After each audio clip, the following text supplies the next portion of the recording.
Leadership development exists because none of us are perfect, fully realized people. We all have room for growth in our lives, and we need help along the way. Hi, and welcome to Developing Imperfect Leaders. Because the last time I checked, we're not Jesus. This podcast is a project of the Leadership Development Institute at Hope Community Church, intended to help you explore and grow your leadership skills for service both inside and outside the church. I'm your host, Paul Stiver, and I'm joined by my co-host, Kaelyn Larson. Hi. And Naty Severson. Hi. Welcome back to the pod. So here we are, and we're going to this is actually going to be a special episode. We're going to talk about who should I date? And we have not prepared any notes. This is going to be all off the top of our heads. We're going to see if we can come up with a good answer to that question, who should I date?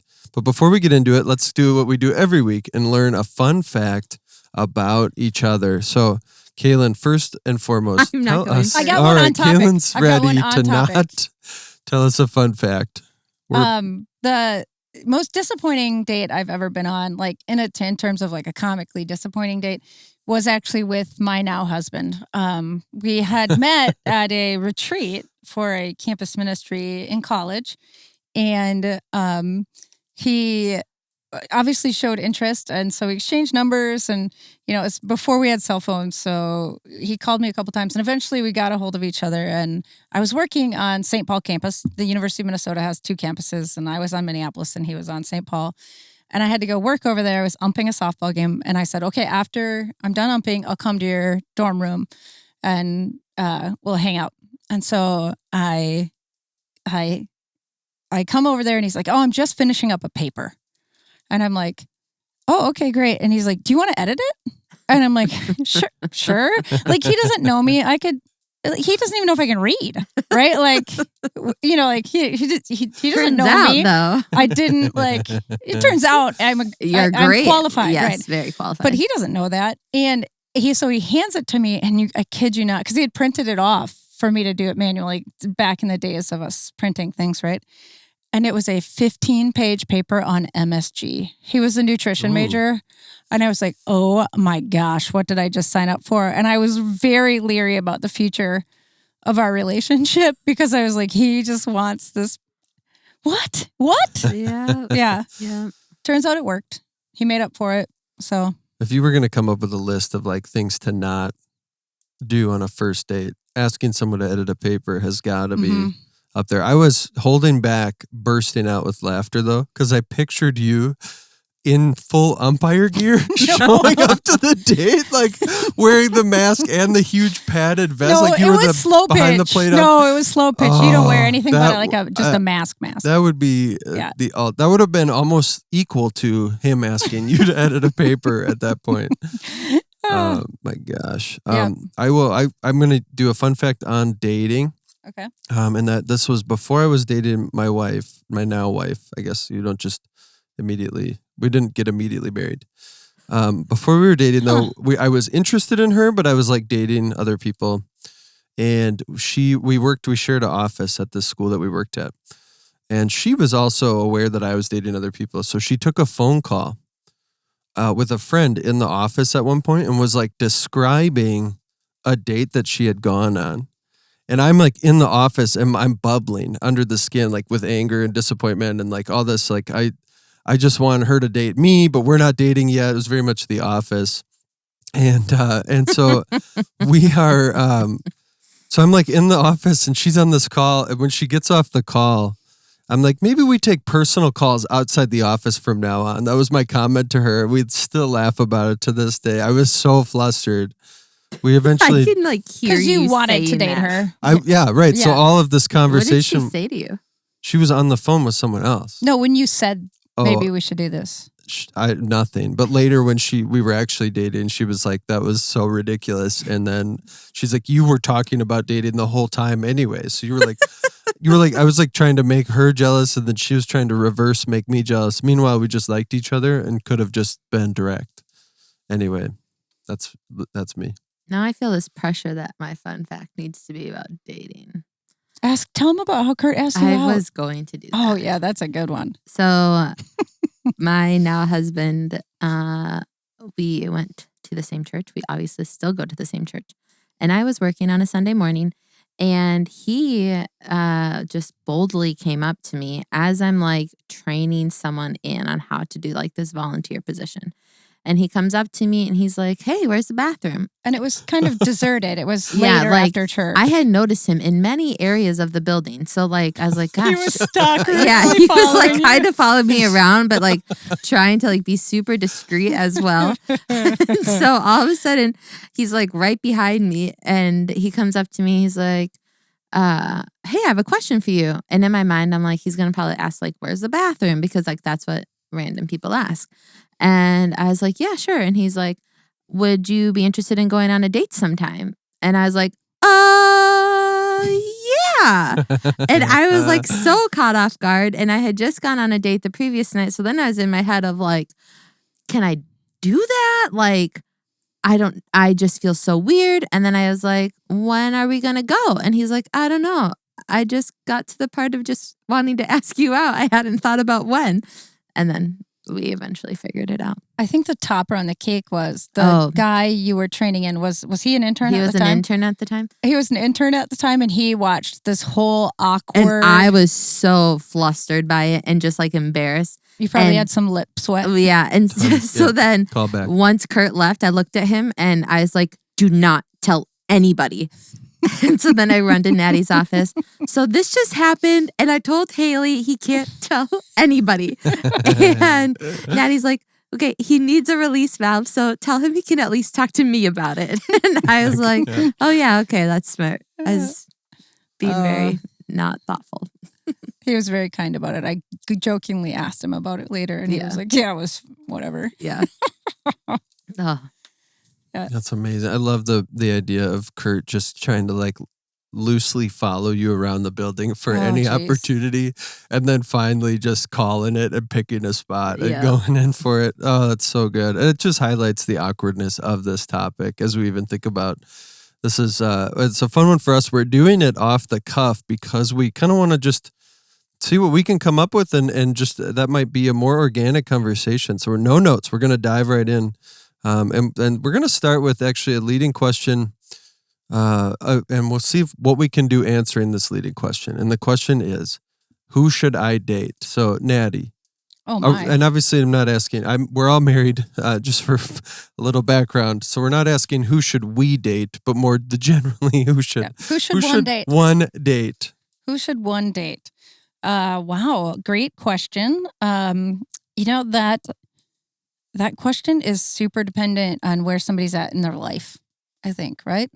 So I'm going to limit my answer to if you're a follower of Christ, who should you date? Because I don't want to dictate the behavior of anybody. That's not what I hope to do. So even as I talk about this, I'm not hoping to like dictate the behavior of people listening, just like maybe giving some wisdom. So I think one of the things that I've seen most is a desire, because there are amazing humans who are kind and generous and sweet and loving who are not Christians. They're not followers of Christ. God has put in all of our hearts a desire for goodness and warmth and different things like that. So it can be really hard when you think about who you're dating. But the relationships and even marriages that I've seen go most sideways, that were most like not harmful, well, maybe harmful in the sense of like destructive, are people who have been dating a non-Christian and really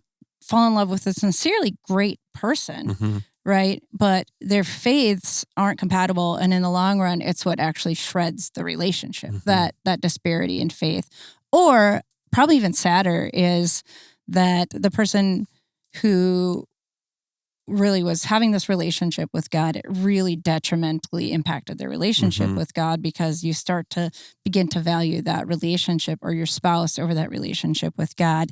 And then that relationship deteriorates to a point of, even in some people's lives, insignificance. And it's just really hard to watch, because as much as I appreciate the idea of the value of dating and marriage and love and all of those things, ultimately we are created to be in connection with God. And so even things as awesome as marriage and love and family can't make up for what we need in God. So that's my very first thing I think of. There are like I actually have four like You have Naty's others? pro tips on who you should date. But that's the first one. Is like, if you're a follower of Jesus, I would say find another follower of Jesus. Mm-hmm. Yeah.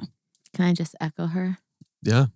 I mean, like, that would be my answer too. I think it's a very, like, not complex question, but there's so many factors and variables that go into that because it's all dependent on the person. So, like, simply, I would just say, if you are following Christ, follow someone or date someone who is following him as you are. So that's what I would say. It's really good. Yeah. And I would add too, when we ask this question, who should I date?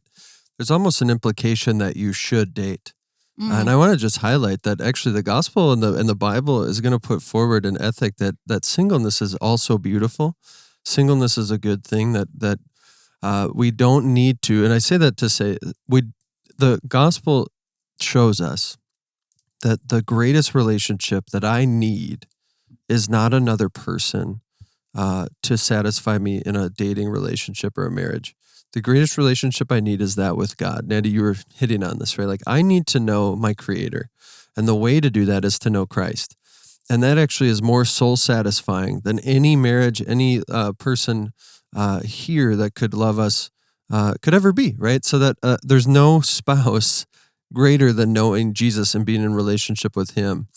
And so that then means that I'm not dependent on dating to find my identity and my worth. That actually, if I'm a single person, there's enough life there in Christ and enough value that I contribute that if you're a single person, you're not incomplete, that you're beloved by Christ and that you are valuable to the church, that you're not necessarily less than. People sometimes will feel that way.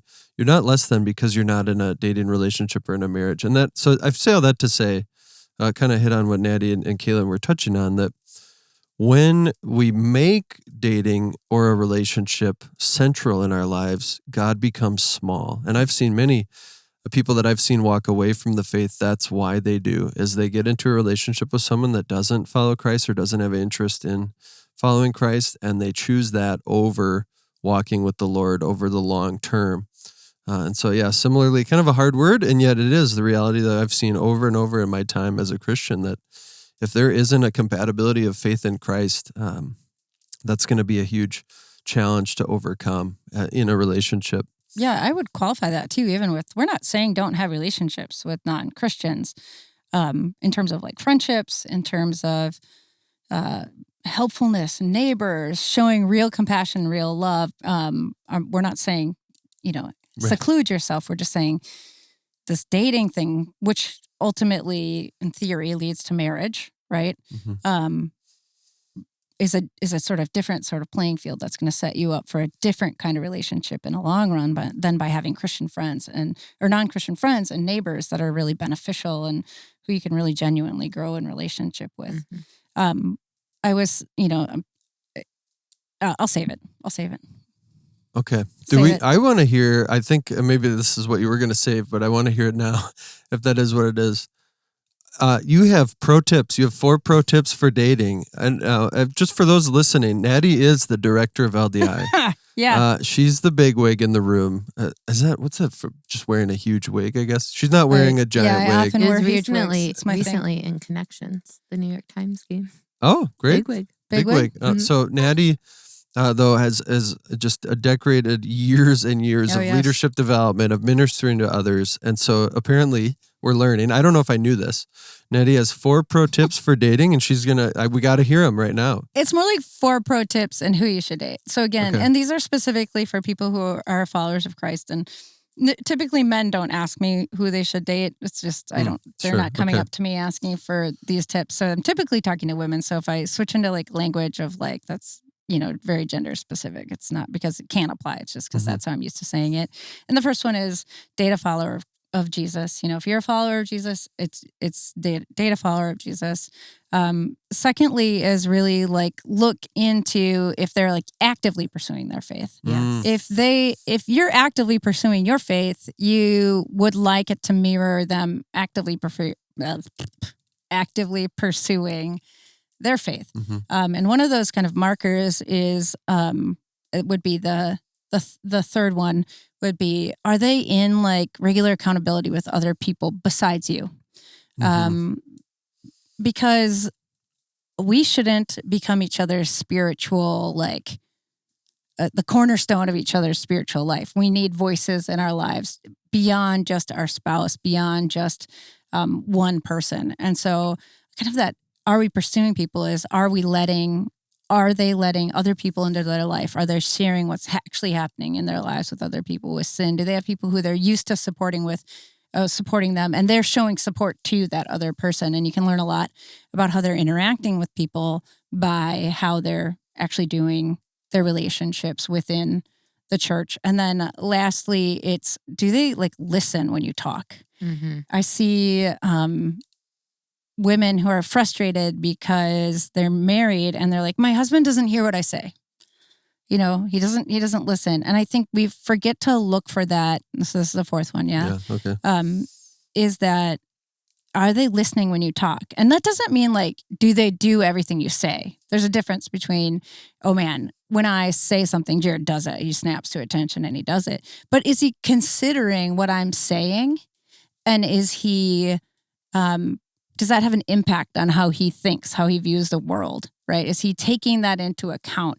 Because if we're not doing that when we're dating, we're probably not going to change just because we get married. We tend to get more comfortable once we're married. And you know how they always say you're the hardest on the people you're most comfortable with. I think that's true to some extent. And we could do another episode on marriage and talk about why all those things are. But are they listening to you and are they taking in what you're saying? Does it matter to them? That's really good. Yeah.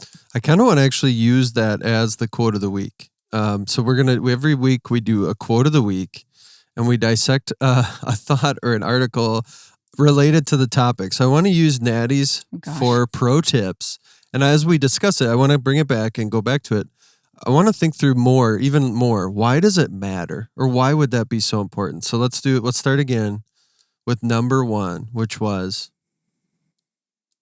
are they a follower? Are they a follower of Christ? I think we kind of already hit that one. Yeah, we did hit that one. All right, so let's do. I do want to add though. Go ahead. Add away with this one, or actually maybe it bridges into the second. You want to hit the second one was again. Are they actively pursuing? Yeah. Their So faith? they kind of go together. So I want to hit on this. I had just a thought. I was thinking about it in terms of a 3-legged race. So if you think about being in a relationship or dating as a 3-legged sack race where you each have one of your legs in and one leg out. Are we tracking with me? Like, yeah. I don't know how often I think people you did a hybrid of 2 doing events. Yeah, you totally did. So you normally strap your legs in a 3-legged race. Yeah. You just strap your legs together. And then you're Otherwise, thinking there's of like a gunny sack race. All right, well, let's do the potato sack race. No. Sorry to let everyone down. Wait, no, because you're alone in that Okay, one. sorry to let everyone else You down the 3-legged again. race. Because your legs are strapped together. This is the most controversial debate on the show. Yes, this is the hottest I've ever gotten. You're talking about a 3-legged race, which does not involve a potato sack. I guess I don't know old-timey approaches to races. It feels pictures. like an old-timey game. I'm Googling this. All right, so 3-legged race. So you okay, I think we're on track here now. We will be once I find this on my phone. So we're talking about a race where you each have one leg that's free and one leg that's united, and you have to run together in unison. Are we good with that? Yes. Is that what I we're talking about? The concept. That's what I meant to describe, and I'm sorry that I brought potato sack into it or however else, because that's a totally different. That's the one where you're hopping. It's all coming together now, guys. So, all right, we've figured it out. Are you there? If you think about dating and relationships as a 3-legged race, and someone is not following Christ or interested in pursuing Christ the way that you are, that's going to be a pretty tough race.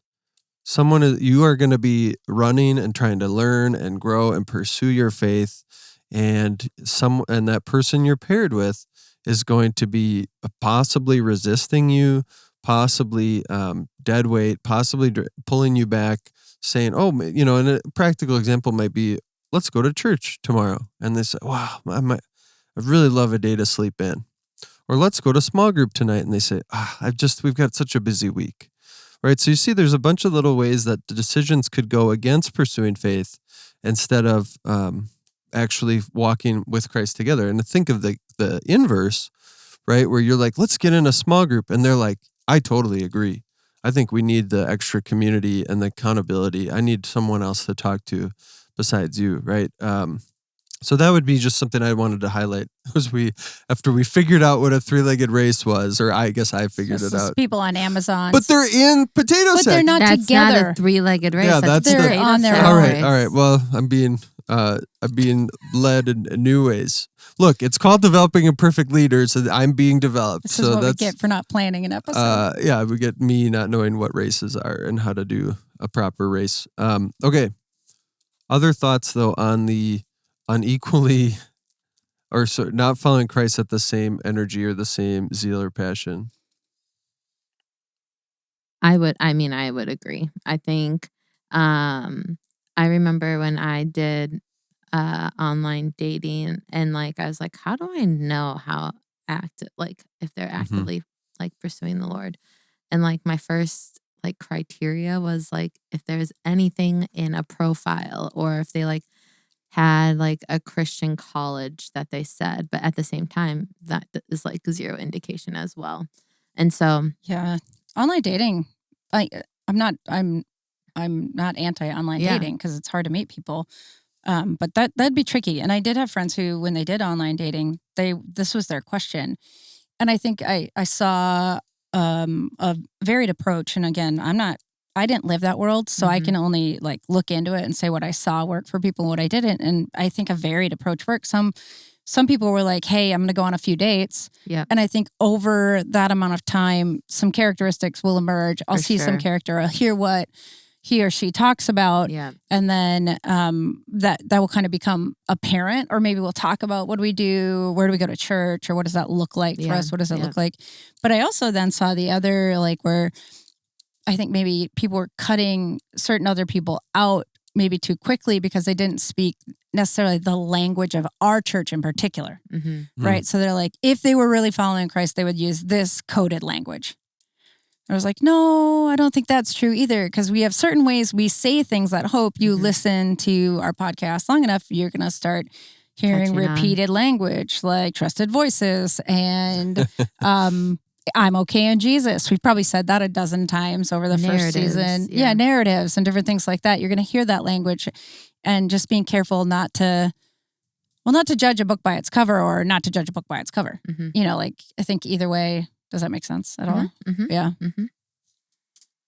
So yeah, I think like Naty said, it is just in a few dates, I think you'll have a better understanding if this person is actively pursuing the Lord or not.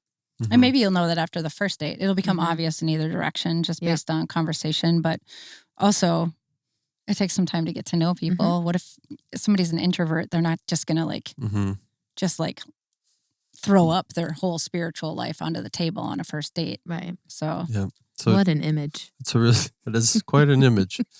That is a helpful evaluative tool. If they throw up on the table, though, you should show empathy because they probably have food poisoning or a virus. Yeah, that's where you would. So that's a whole nother category. Instant second date if they throw up on the table that you got. Because what are you going to do?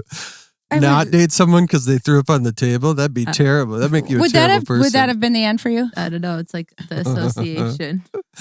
Of them and vomit. That would have thrown you off. Yeah. Sometime on this show, I'll tell the story about how me and Jared had been married for 3 months and I threw up in bed. Oh, yeah. Oh, wow. That's we'll save that one. That's speaking of throwing up. No, so that was the advice of if someone is not pursuing Christ the way you are, just a helpful evaluative tool. But what about pro tip number 3? That was it. That was number 2. No, that was number 2. Yeah.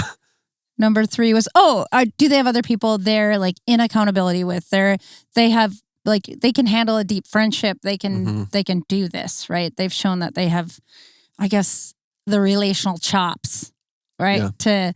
To do this. They have people they're deeply connecting with. Because I see another problem that develops in relationships when that spouse becomes the only thing, right? And this is, it's sort of like then it can be that people make their spouse or their significant other and almost an idol. So this is part of the problem of dating a non-Christian is I think Christian women, and this is my experience in hearing from, I'm a Christian woman, and I hear from mostly Christian women, so I'm sure it can happen vice versa.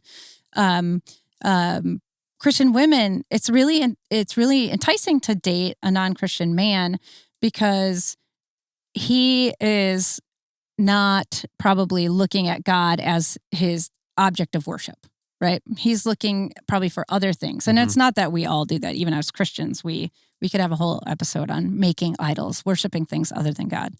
But I think non-Christians, because we all have this tendency to worship something, are going to pick something to worship. And if you become that object of worship for someone, it probably feels good right away. You feel cherished, you feel special. All his attention is on me. You know, like I feel all these things, right? And you might not call it that, like, oh, he's worshiping me, because that sounds weird and like ugly, but it's that, you know, it's the thing we see in movies where they go starry-eyed and it's all they can see, right? Well, that's sort of like the idea of worship, right? Like my eyes are completely on you, they're fixed on you, you're all I see, you're the center of my universe. That's worship, right? And it probably feels good to be worshiped by someone for a little while, but then inevitably we as human beings fail each other. So what happens if I am the object of someone's worship and I fail them? How is that going to impact them? They're going to be devastated, right? Like I say something harsh, or I, like choose going out with my friends over them. They're going to be utterly disappointed, right? Or what happens when their fixation or their object of worship switches from me to something else? You don't know what that's going to be. It could be beginning to worship themselves, their job, what else could sports, video games, another, heaven forbid, another woman, right? And that then the relationship is going to deeply change. So in an ideal world, we would be worshiping God and loving out of an overflow of that worship of God, then loving each other, right? So that was a long tangent. I had to just think, what was that? What was the original question? Which was, can you have friends? Can you have friends? And I think it's so important, Naty, what you said, because having friends, having community is actually going to be what helps you think through that. So let's say you got into a relationship where the person is not a believer and they're adoring you and it feels amazing. Being in gospel community might help you walk through that and say, is this actually healthy? Is this wise? And how should you think about that? But I would add, from kind of a male perspective, when I'm looking at dudes and relationships, I guess I'm called dudes, and for the sake of this, relationships are very, very difficult and hard, and dating is hard. And if you are a guy who doesn't have people to talk to, you kind of tend to make weird decisions. I just have seen that in my life. Kaelyn's laughing because it's true. When we're isolated, we make terrible decisions. I've said it in previous. We do too. I've said it in a previous season. It's not. Yeah, this isn't gender specific, but yeah, we do too. I'm just saying. So guys, though, I truly need people I can talk to that can actually tell me like it is. You know what I mean? Like actually can say, hey, I don't know if that's wise. I don't know if that's the best idea. But also then look for someone in a partner who is willing to kind of submit under that kind of a community and accountability. Because like Naty said before, if it isn't happening in the relationship at the outset, it's not going to happen in marriage. We actually got advice I heard a line in our premarital time when we were building up to marriage. I read it in a book or something. It said, the person you are before you get married will be the person you are after you get married. And I was like, oh no, but it's the reality is marriage doesn't change you, right? Like this isn't some magical thing, nor does dating. And so the wisdom we can practice in the dating process, how we can look at someone and see, are they in community? Are they willing to sit under accountability? And do they have friends that they are connecting with, is going to be a good sign for us as we consider dating them. Will this continue as we go forward? And if they're not doing those things, likely they will not do that if the relationship reaches deeper commitment. Okay, any thoughts on that besides laughing at me for... I didn't know why she kept laughing for so long. I was like, what is going on over there? I was just repeating it in my head and thinking when we're alone, situations. Guys. People make decisions in a vacuum. It's weird to think that like your dating life should actually be done in the context of community, Oh, that you for want sure, people yeah. talking. You think it's all about you, but no, we really do need to have people care for us If through that. I didn't date in community, I would have broken up with Kurt after probably the first month. Wow. Because I had people say, it's just one more date. You're not saying yes to the future. You're saying yes to the next date. And then I had someone else tell me, you have to give it 4 months. Oh, wow. Oh. Yeah. And I was like, that's a long time. Put a pin in that one. I want to swing back to that one. And Because hold on, I got one more. Okay, and yeah, then write these down. and then the other one was, instead of coming back from your date with all the reasons why you shouldn't date him, come back with 5 reasons why you should keep dating him. Wow. And I was think that's great advice for you. For sure for me. Because you're kind of a glass half empty. Yes, I can be a negative Nancy. Mm-hmm. And so that was very good advice for me. How hard would it be to be named Nancy? Sorry, Nancy's. Yeah, it's the Nancys of the world. Who's the youngest Nancy? There's probably not a lot of infant Nancys these Baby days. Nancy. Baby Linda. Just like there's some names that haven't It's swung just back names yet. that are not in the lexicon. Ethel. Maybe there's an Ethel or a Beatrice. Ethel Is there a was my Beatrice grandma's out name. there? Though you don't get a lot of baby Natalie's. I'm really hoping, hey, if you Yeah. want to name your baby Natalie. Yeah, he's Let me pointing at know. the camera. So I kind of want to use that as a bridge into the practical, the growing together Wait, segment. we didn't do the fourth one. Well, what's number 4? Rule number 4. The stage fright is killing me. It's okay. This is what happens He when you do listens. impromptu. They listen. They listen. They listen. Yep. So why does that matter, Kaelyn? Because I think you want to feel heard and understood. And there's going to be times in a marriage that like you are talking about something that like any conversation you have, there is importance to it. But like bigger decisions, if you don't feel like your spouse is listening, it like there's no equality in decision making or no care towards the other person. And you're being just very selfish and thinking, well, I know the best decision, so I'm going to make it and move forward. Yeah, our last episode was just on being self-obsessed. Mm-hmm. And I would say this needs to be mutual. You need to be a listener too. So if you're Correct, listening to this and you can't answer that too, that's something you need to work on. Go back, listen to our previous episode and really begin to work on that self-awareness of being self-obsessed because we need to be able to listen and really use what we're seeing to help guide how we think about Well, and things. that's how you're going to get to know your spouse better too, is like if they're sharing a need or like something hard that happened in the day, like you are going to know how to like move toward them in a way that actually would care for them versus you thinking of like, oh, well, this is what I would want, so I'm just going to move toward them this way. And yeah, it just helps you to be a more thoughtful spouse. Yeah. So listening, another green flag, right? That when someone's practicing that, we're saying that that's likely going to carry over into more commitment as that goes. But you're thinking about it in terms of dating, right? Is that being demonstrated even now before the greater commitments might come?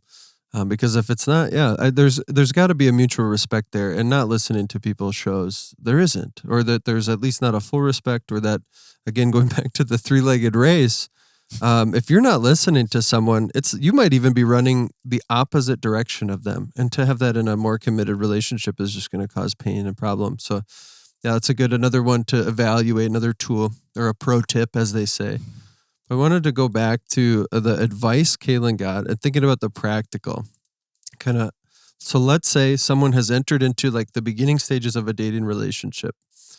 What are some practical things we would want them to think through as they go through that? So Kaelyn, you gave some examples of what people were kind of mirroring back to you, and they knew you very well, and they said you particularly should do this. But what more generally principles would we maybe say someone would be looking for? Obviously, we would say everything we just talked about with the pro tips. Are you seeing some of those things?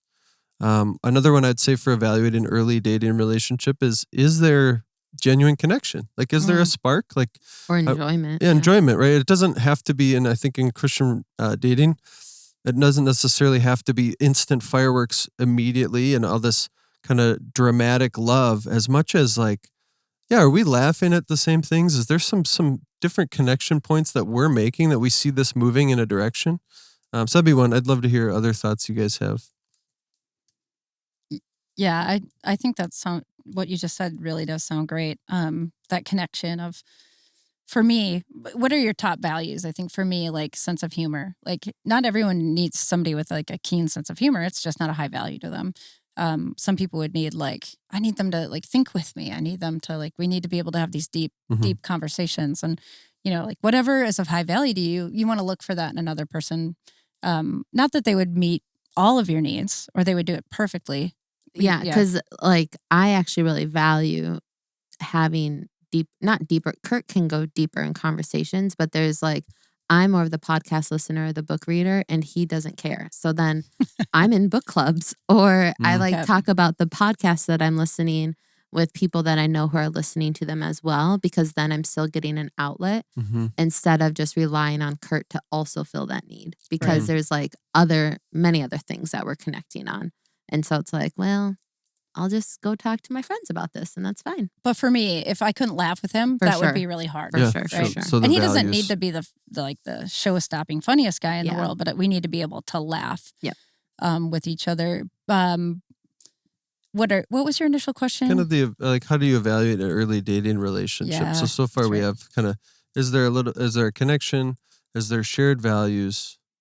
I would add another one, and this is kind of the big one, elephant in the room as it were, but is God at work there? Is there something happening that kind of is on that more spiritual, like God's clearly doing something here between the two of us, and that's intriguing, and we want to pursue that.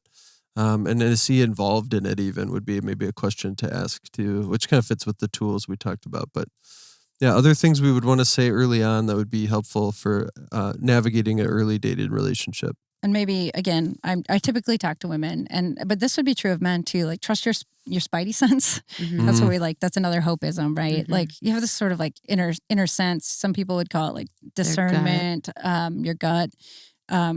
If you feel unsafe, stay away, right? Like, just, I would say that it would be one of the things where don't give it 4 months, right? Yeah, if you're feeling unsafe or something about them like is off.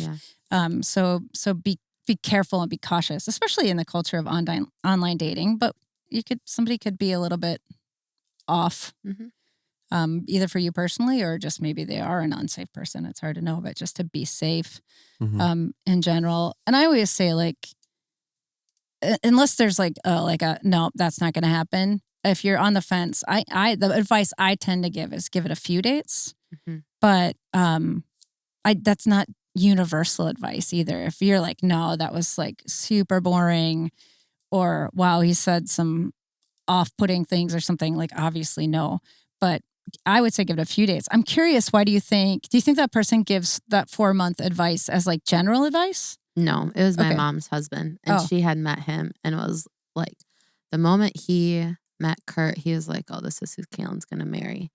And really? So then I had gone back to my mom and him, and I was like, I don't know, you guys. And he was like, just give him 4 months. And I respect her husband. And then I had all the other stuff. It was the beard though in the end that got you. Oh yeah. Her husband has a fantastic beard. He does have a great He's got beard. a great beard game. Yes. And my husband has a beard. It's just not quite as robust. Yeah. Chiseled. Kurt's like holds. It's like Kurt's beard Kurt could be in a hurricane. And the beard wouldn't move. Yep. Yeah. And that's a blessing. Yeah. That's a gift. All right. So I would just again kind of call back to, is God in this? And I think then I would advocate for you don't need to get your heart super. Okay, this can be a weird thought. You don't need to have your heart be completely intertwined with that person at the beginning. Right? Beware of making them an idol, but also remember, you're just dating. You're kind of checking each other out and seeing, is there something here? Is there a connection? Is there a spark? Is there a shared faith, shared interests and values? And then not necessarily like, does it have to be on the one hand, perfect, and we're a complete perfect fit, like Kaelyn, your example, right? Like it took time to kind of see the fit more, but also on the other hand, like don't overemphasize it, like, and make this the biggest deal ever. And that's a weird kind of one to throw in late, but it is helpful to like, not to kind of find a balance between how you're thinking about it as the love continues to grow, or maybe interest continues to grow. Yeah, I felt like I had to know right away, like after, Sure. And that's why I think too, Rob was like, just give it like a hot minute, Yeah. like don't make such quick decisions as you don't know him really. So. Yeah, Christians, and I became a believer as an adult, so I kind of sat on both sides of the coin. And Christians make dating a really high stakes game that it probably doesn't. That in my opinion, it doesn't need to be. It's again, you said it's just another date, and I agree. Like you're not agreeing to marry someone because you go out on 3 dates with them, or 2 or 3. Even if your friends kind of like make it a bigger deal than it is, don't buy into the hype that it's more than that, because the level of fear you would have about asking someone out or saying yes. What if he or she says no to me? Then you're like, oh, I missed my chance to be married. And the stakes just become so high. Well, that was my fear, is like, what? I don't want to get hurt. So I need to make a decision now before I get hurt. You can get hurt, though. I know. Anytime. I know. That'd be a good word. It will hurt. Yeah. That'd be another good. Like, it's no matter what, it's going to hurt. Like, and even if you stay with that person, you're going to get hurt by him. For sure. Yeah, right. All right, I've got a question. I know you normally get the questions, but I've got a question, and I think this is a hot take. And I'm going to look at Dan while I ask it. I wish the camera could point Dan's at him. in the room here. What do you think? Because in the Christian world, there's always been this like lingering tradition, maybe, of men ask women out. So your question? My question is, should women ask men out? Do you want me to answer? Want me to say my answer first, or do you want? Feels like you just want to say your answer, but I don't know. Dan, are you writing this down? All right. This is all right. All right. I can go. Yes, absolutely. Of course, women should ask men out. I don't see why not. I am a man. I was not asked out by Allison as much as we just started dating. It was a very weird. We were so awkward that we couldn't even like have real conversations at the start. But I think it's perfectly natural for a woman to ask a man out. I think it shows a sign of like interest, right? And I think holy that's fine. cow, I'm perfectly okay with that. All right. Okay.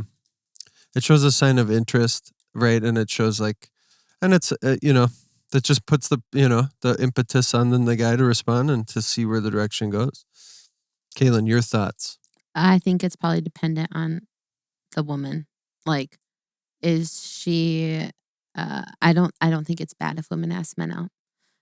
But if that like gal is not gonna feel confident in doing it, or like, I don't know, I just like wouldn't want someone to feel pressure that they need to do it. So that was kind of like how I'm answering the question is, I don't think it's wrong, but do you think that's right for you?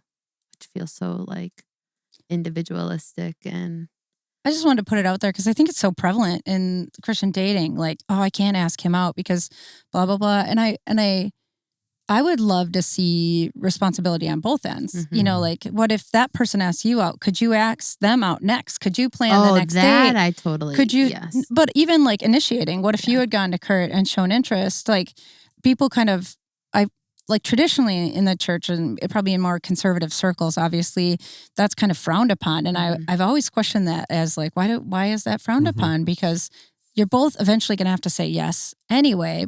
And we always can see like if there was a totally lopsided relationship where one is completely pursuing the other and the other's just kind of fatalistically like waiting, that seems unhelpful too, right? Like, and I think that's how some people have taken it. And so just this encouragement to women to show interest too. I think instead of having this like, well, they'll come to me if they like me.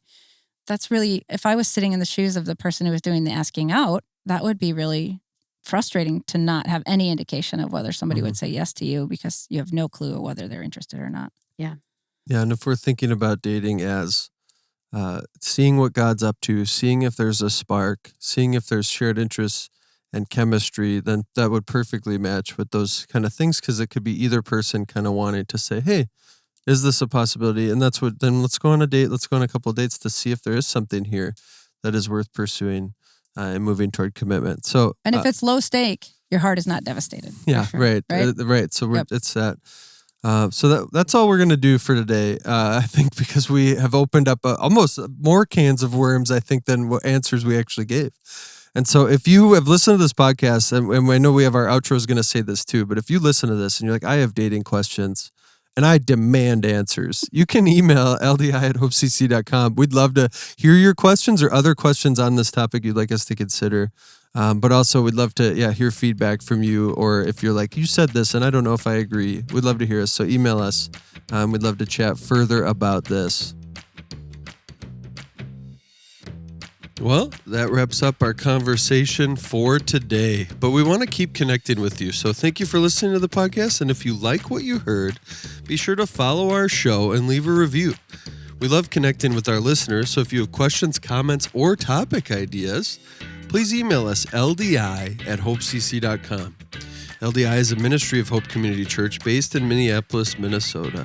We seek to develop leaders in their biblical thinking, Christ-like character, and ministry skills for service both inside and outside the church.